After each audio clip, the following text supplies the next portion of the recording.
Chapter 1, Mishnah 7. As we have learned in Mishnah 4, it is rabbinically forbidden to have benefit from chametz starting from the 6th hour of Erev Pesach, at which time the chametz must be burned. Even terumah, that is chametz, must be burned at this time. The following Mishnah discusses whether it is permissible to cause this terumah to become tameh while burning it, and whether or not the testimony in the previous Mishnah tells us anything about this question. We now turn to the words of the Mishnah.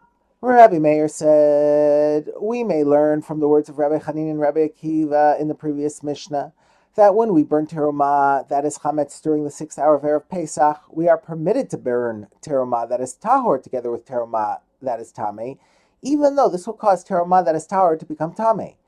Just as we learned in the previous Mishnah that when we burn terumah kadoshim that are tameh, we may add additional levels of tumah to them while we burn them, because they are no longer fit for eating in any case and must be burned. So too, we may cause terumah that must be burned because it is chametz to become tameh as well. Since it can no longer be eaten, must be destroyed, there is no prohibition to make it tameh. The next Tana disagrees with Rabbi Meir's comparison. Rabbi Yossi replied to Rabbi Meir, the case of terumah that is chametz during the 6th hour of Erev Pesach is not comparable to the cases of terumah that is tameh in the previous Mishnah. The meat in Rabbi Chanina's testimony, as well as the oil in Rabbi Akiva's testimony, were tameh on the biblical level, and were therefore subject to being burned under biblical law. For this reason, one is not doing anything significant by adding another level of tumah to them. On the other hand, the prohibition against eating chametz during the 6th hour of Erev Pesach is only rabbinic, while causing the terumah to become tameh makes it become biblically forbidden to be eaten. This is considered to be a greater loss of function and is therefore forbidden. Rabbi Yossi, who holds that terumah that is only rabbinically forbidden cannot be burnt together with things that make it biblically tameh, now defends this view against a challenge from the ruling of earlier sages. There was a dispute between Rabbi Eliyahu and Rabbi Yeshua regarding a different case of burning two types of terumah that are chametz together on Erev Pesach.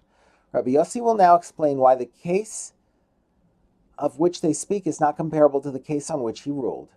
Both Rabbi Eliyahu and Rabbi Yeshua, who disagreed concerning burning terumah that is chametz on Erev Pesach, would agree that when we burn terumah that is chametz during the 6th hour of Erev Pesach, we must burn this one, terumah that is tameh, by itself, and that one, terumah that is tahor, by itself, so as not to cause the tahor terumah to become tameh. With regard to what did they disagree? They disagreed with regard to burning terumah, about which there is a question whether it is tameh or tahor, together with terumah that is definitely tameh during the 6th hour of Erev Pesach.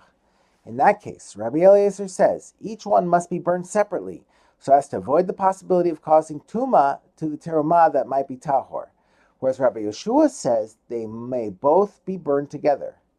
Since the questionable terumah might already be tameh and must in any case be burned because it is chametz, there is no prohibition against bringing it into contact with definite tumah.